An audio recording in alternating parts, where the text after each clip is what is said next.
एक ऐसे भविष्य के बारे में सोचिए जहां ताज़ी सब्जियां किसी दूर दराज के खेत से नहीं बल्कि ठीक बगल वाली ऊंची इमारत से आ रही हैं।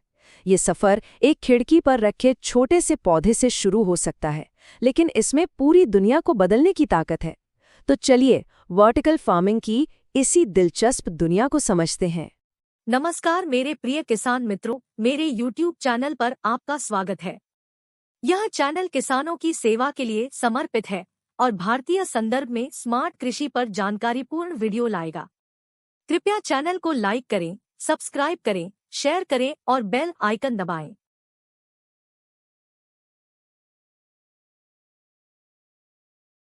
जरा सोचिए, क्या ये मुमकिन है कि रात के खाने के लिए जो सब्जियां चाहिए वो घर के अंदर ही उग जाएं? सुनने में अजीब लगता है ना? पर यही सवाल वर्टिकल फार्मिंग की दुनिया का दरवाजा खोलता है। तो ये जो बड़ी तस्वीर है ना, इसको समझने से पहले चलिए एकदम बेसिक से शुरू करते हैं, अपने घर से। देखते हैं कि एक छोटा सा वर्टिकल गार्डन हमारी रोजमर्रा की जिंदगी पर क्या असर डाल सकता है।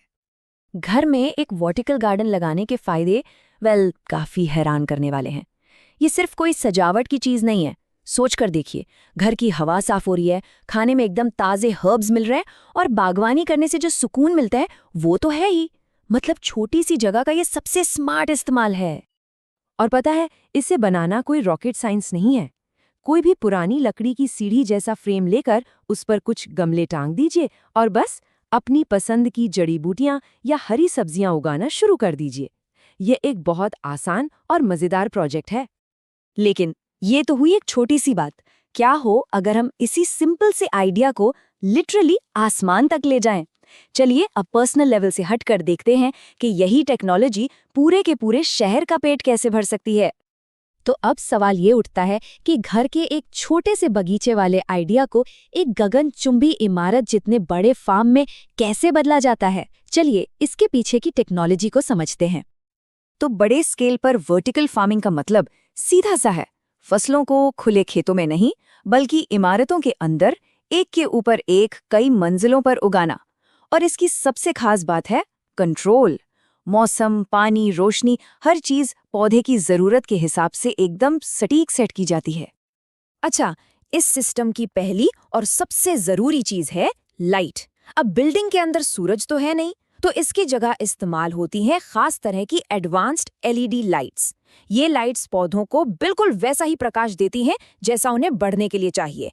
इससे फोटोसिंथेसिस की प्रक्रिया एकदम परफेक्ट हो जाती है। और इसका नतीजा एकदम साफ है। इन खास एलईडी लाइट से फसल की पैदावार पारंपरिक ग्रीन हाउस लाइटिंग के मुकाबले 30% तक बढ़ सकती है। और ये कोई छोटा मोटा जंप नहीं है।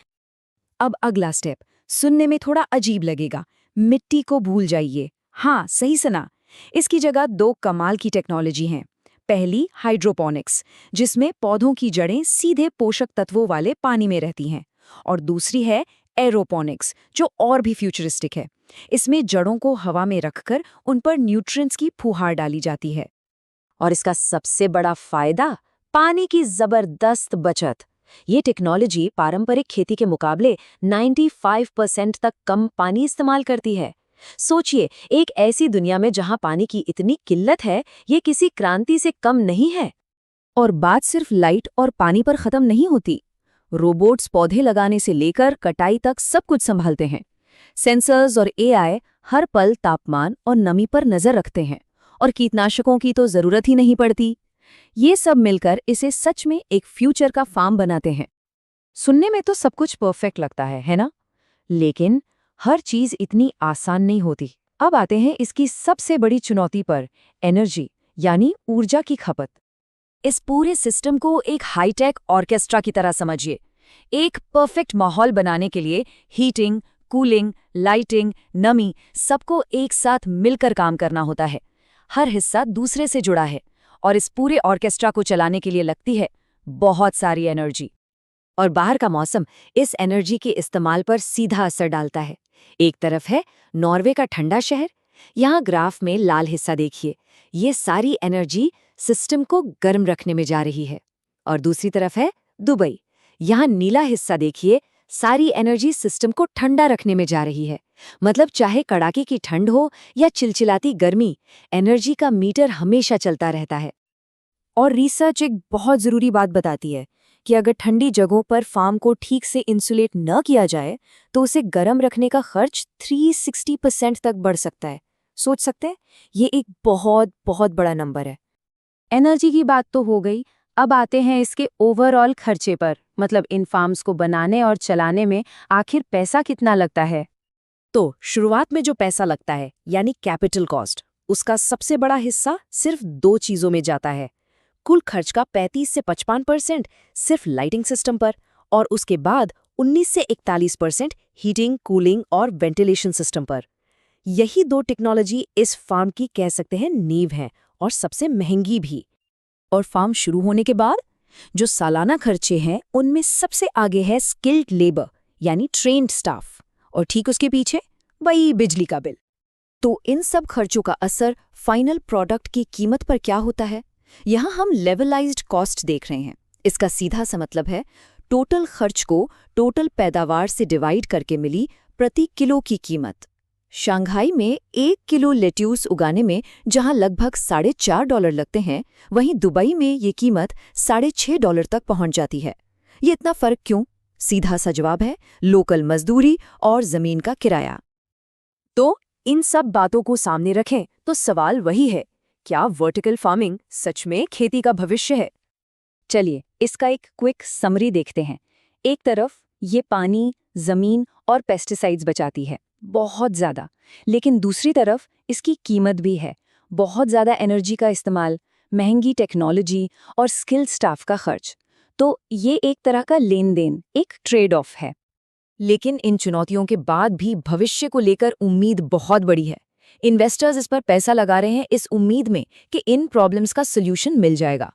एक अनुमान है कि 2032 तक वर्टिकल फार्मिंग का मार्केट $33.5 बिलियन का हो जाएगा।